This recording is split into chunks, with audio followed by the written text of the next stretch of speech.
caros estudantes, vamos dar então seguimento aos nossos estudos aqui na disciplina Biologia Geral. E hoje nós vamos continuar tratando de um assunto muito interessante, né? Então o título da nossa aula de hoje é A Origem da Vida na Terra, diversidade de ideias sobre um assunto muito intrigante. Então nós damos continuidade à nossa primeira aula, onde nós discutimos especificamente o conceito de vida. E como vocês puderam ver, nós estudamos de uma forma mais geral, mais introdutória e bastante relacionada ao ensino dessa temática em sala de aula. Então, hoje nós vamos aprofundar a origem da vida, também em uma abordagem mais geral, e daí nas aulas 3 e 4 vocês vão ter essas temáticas de forma bastante aprofundada. E aí sim nós vamos tratar especificamente as ideias científicas que nós temos sobre tais temáticas. Vamos lá então. Então vamos pensar um pouquinho, né? A pergunta inicial que eu queria fazer para vocês é: como surgiu a vida na Terra? Então, antes de seguir assistindo esse vídeo, eu vou pedir para vocês darem uma pausa e pararem 5 minutinhos para pensar sobre essa pergunta. Então vamos lá, vamos continuar. Queria fazer outro questionamento para vocês. Em que tipo de conceito ou de conhecimento você se baseou para responder essa pergunta? Foi em algum tipo de conhecimento religioso, foi científico, ou será que foi uma mistura de todos esses conhecimentos? Bom, em sala de aula, o professor sempre vai estar lidando com diferentes crenças, não só dele, mas também de seus alunos.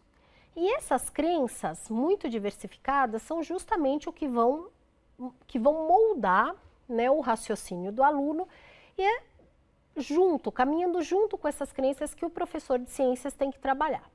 Então eu trouxe aqui na aula de hoje alguns exemplos de crenças bem interessantes sobre a origem da vida na Terra.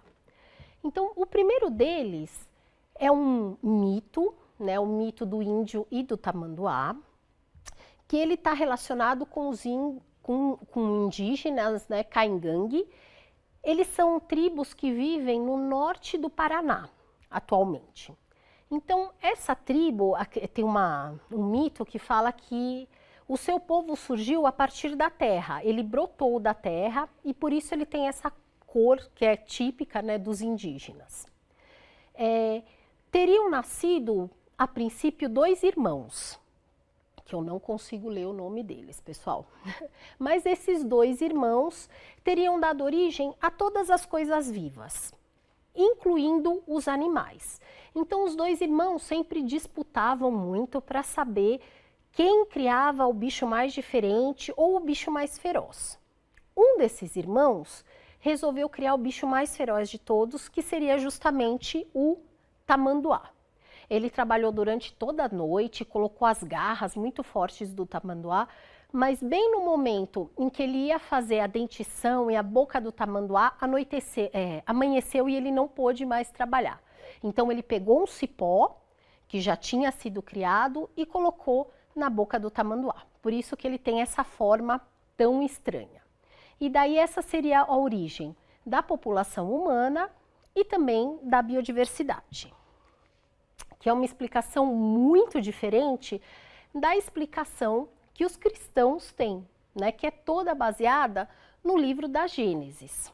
Então, para o povo cristão, a biodiversidade teria sido criada no 6º dia da criação.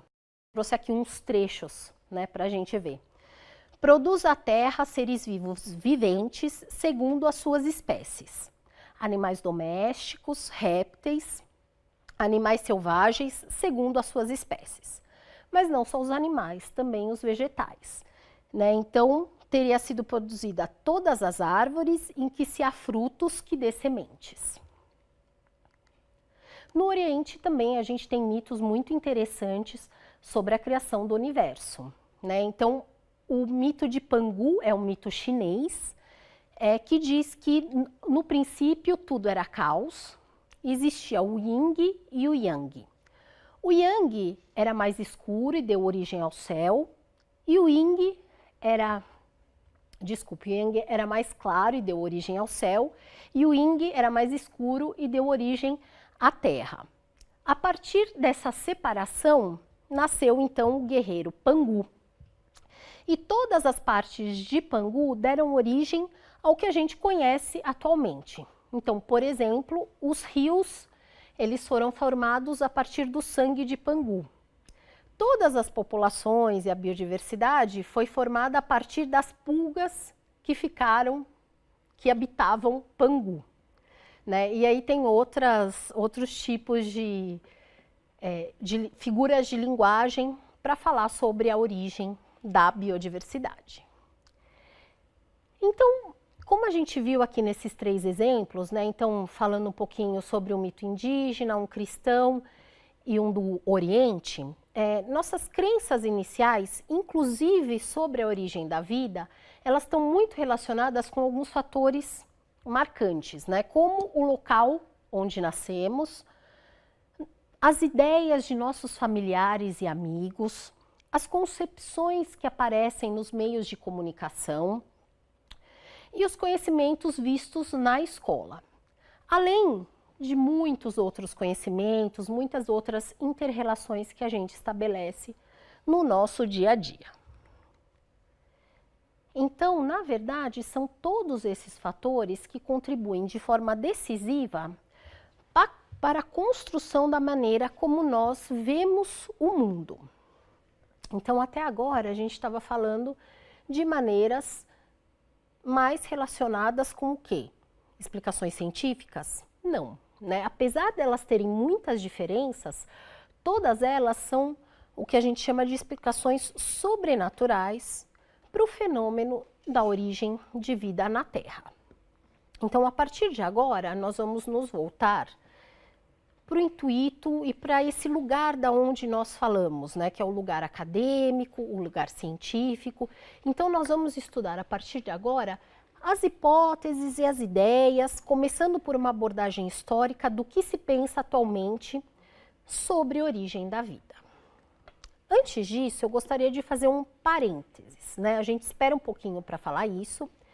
E eu queria falar sobre uma questão muito importante que, principalmente no ensino deste tópico da biologia, deve ser levado em conta.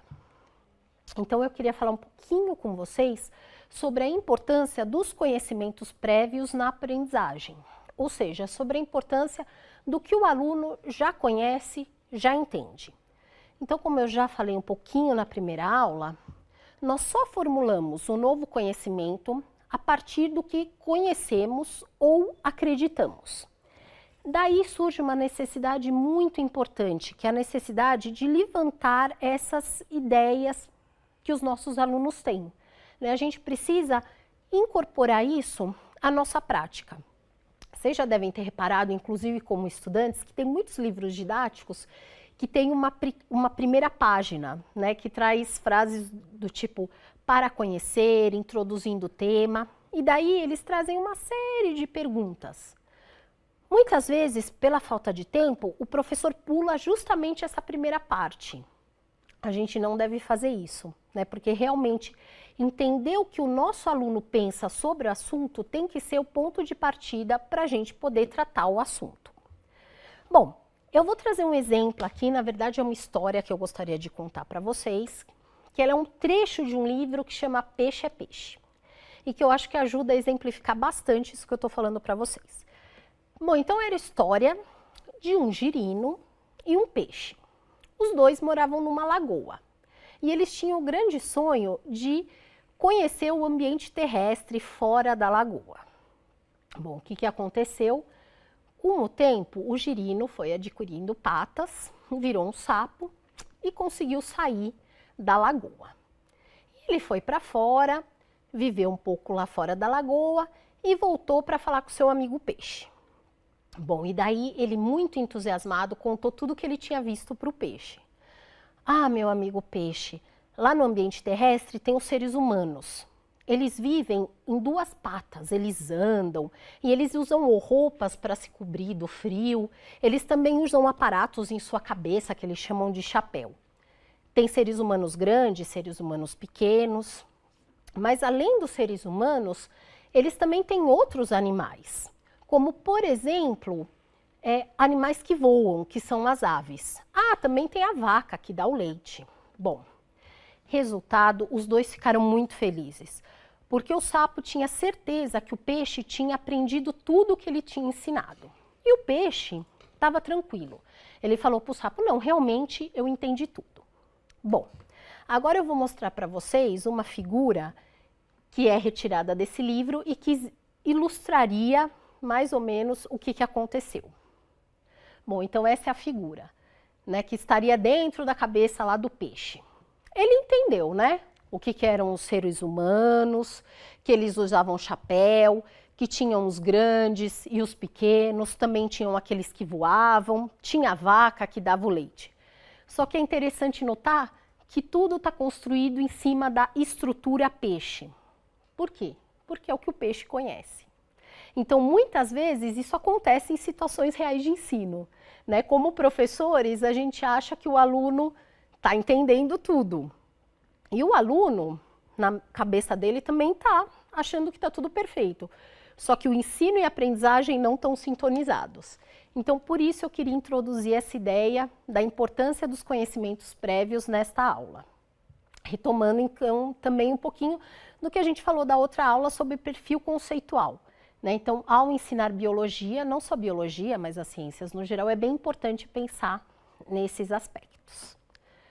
Bom, então vamos retomar aqui nossa conversa sobre a origem da vida. Como eu falei para vocês, a partir de agora, então, a gente vai focar diretamente nas questões científicas relacionadas a esse tema. Ah, bom, professor, então agora não tem mais polêmica. Não, gente, muito pelo contrário. Esse tema é polêmico, é controverso, inclusive no campo das ciências. E é isso que eu vou falar um pouquinho para vocês. Na nossa quarta aula, o professor Douglas vai falar ainda mais, ele vai trazer as ideias mais modernas. Hoje eu vou apresentar um pouquinho do histórico sobre isso para vocês. Então vamos lá. Nós vamos começar aqui falando do conceito da abiogênese, ou geração espontânea. Então, segundo esse conceito, alguns seres inanimados, né, entidades inanimadas, poderiam dar origem a seres vivos. Como, por exemplo, nessa ilustração, né, que a partir de uma gota de água se forma um inseto. Ou a partir do solo se formam as plantas e a partir das plantas os insetos. Hoje em dia, essa ideia parece realmente muito surreal, mas isso não foi sempre assim. Na verdade, essa ideia perdurou por muito tempo. A biogênese, que é a ideia oposta de que um ser vivo só deriva de outro ser vivo, só foi consolidada efetivamente no século XIX. Então, a gente tem grandes pensadores, como, por exemplo, Aristóteles, que eram adeptos da abiogênese. Então, existem alguns experimentos ao longo da história que foram desconstruindo a ideia da abiogênese ou geração espontânea e foram dando força para a ideia da biogênese. Um dos experimentos mais clássicos é o experimento do italiano Redi. Então, vamos ver como ele organizou esse experimento. Ele trabalhou com carne e essa carne apodrecia. Então, o que ele pensou? Ele fez 2 recipientes, colocou pedaços semelhantes de carne nos 2 recipientes. Um dos recipientes ele deixou aberto e outro ele deixou fechado. O que aconteceu? No recipiente aberto apareceram larvas e moscas. O que poderia ser uma evidência, né, de que as moscas elas surgiram e as larvas a partir de uma matéria morta. Só que tinha um contraponto, porque no recipiente fechado isso não acontecia. As larvas ficavam do lado de fora e as moscas também, o que era uma evidência de que, na verdade, essas larvas e moscas vinham do ambiente externo. Não era exatamente a carne que estava dando origem a isso. Mas a comunidade científica tinha outros contra-argumentos, né? Por exemplo, podia ser que existisse algum princípio no ar que desse origem a esses indivíduos, né? Bom, uma disputa muito grande aconteceu aí no século XVIII entre dois pesquisadores, Needham e Spallanzani. Os dois trabalhavam com o que eles chamavam de caldo nutritivo. Então, o primeiro, ele colocou o caldo nutritivo, ferveu, vocês vejam que em um recipiente aberto, e ele observou depois a proliferação de micro-organismos. Já o segundo repetiu a mesma experiência, porém colocando a água para ferver mais tempo e principalmente fechando hermeticamente o frasco. Resultado, aqui não teve proliferação. Muitos pesquisadores diziam, né, isso aconteceu porque esse princípio ativo foi morto na fervura. Só que o que acontece? Que depois disso, ao abrir o frasco final, acontecia a proliferação de organismos. Então, esse princípio ativo não teria morrido. Pessoal, mas mesmo assim, essa disputa durou muito tempo, né? Uma disputa histórica, realmente. Fazer essa abordagem com os alunos é muito interessante, porque é aí que o aluno começa a perceber que não existem verdades absolutas na ciência, incluindo a biologia. Na verdade, é um processo de construção humana e o que a gente acredita hoje pode não ser assim amanhã. Então, por isso é muito bacana trabalhar a história da ciência e pensar que a ciência é dinâmica, não é mesmo? Bom, na verdade, a biogênese, ela só teve a sua aceitação mais geral depois dos trabalhos de um grande biólogo, o biólogo Pasteur. Então, aqui nesse slide eu estou mostrando para vocês o esquema geral desse experimento. Então, ele também trabalhou com uma substância nutritiva em um frasco com pescoço. Esse pescoço foi alongado na forma que aparece aqui. Então, o que acontece? Quando o líquido era fervido, se formavam gotículas, e essas gotículas, elas atuavam como filtro. Então, as partículas externas eram filtradas e não ocorria a proliferação. Mas, quando esse bico era quebrado, ocorria a proliferação de micro-organismos, mostrando que esses organismos, então, não eram advindos do caldo, mas sim do meio exterior. Bem, mas até aí a gente conseguiu, então, provar, né, ao longo da história, que um ser vivo deriva de outro. Mas a gente continua com uma pergunta muito difícil de ser respondida. Mas qual foi o primeiro ser vivo no planeta? É o que a gente chama de o progenota, né? Então, existiu um grande interesse nos estudos para saber se esse progenota era autótrofo ou heterótrofo, se ele formava seu próprio alimento ou não. E as pesquisas indicam que, na verdade, ele era heterótrofo. Então, existe um experimento muito interessante, né, proposto por...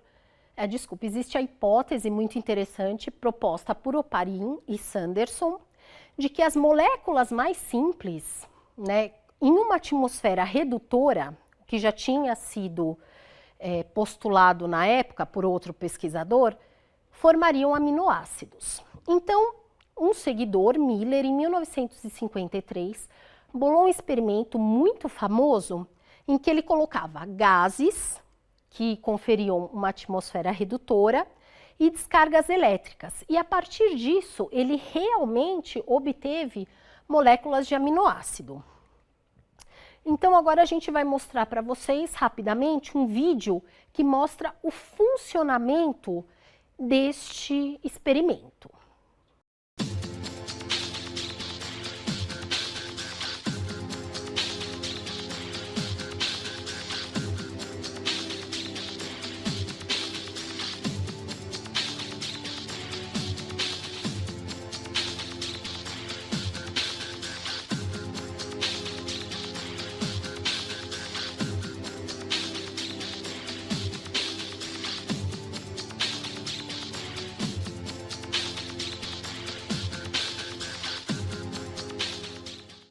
Então nós vimos com essa animação que realmente o experimento era muito interessante, foi muito bem feito e teve realmente um impacto muito grande por produzir aminoácidos. No entanto, existem algumas críticas sérias a esse experimento, porque anos depois foi descoberto que a atmosfera primitiva da Terra, na verdade, não era redutora. E além disso, o experimento nunca gerou nada além de aminoácidos. Daí, para os seres vivos, para a biodiversidade que a gente tem hoje, é um passo evolutivo muito grande, não é mesmo? Então, novas outras abordagens foram surgindo para questões, inclusive a que a gente chama de panspermia cósmica, que é aquela que diz que a vida da Terra, na verdade, veio de outros planetas. Nas próximas aulas, a gente vai aprofundar bastante esse tipo de abordagem. Então, na próxima aula, nós teremos a recapitulação, a gente vai retomar o conceito de vida, sempre focando numa visão científica mais aprofundada, e na outra aula a gente continua com as ideias sobre origem da vida. A partir daí a gente fecha essa primeira semana da disciplina, e daí a gente passa então para a semana 2, onde nós vamos ver pontos mais referentes à evolução. Espero que vocês tenham gostado da aula. Até a próxima!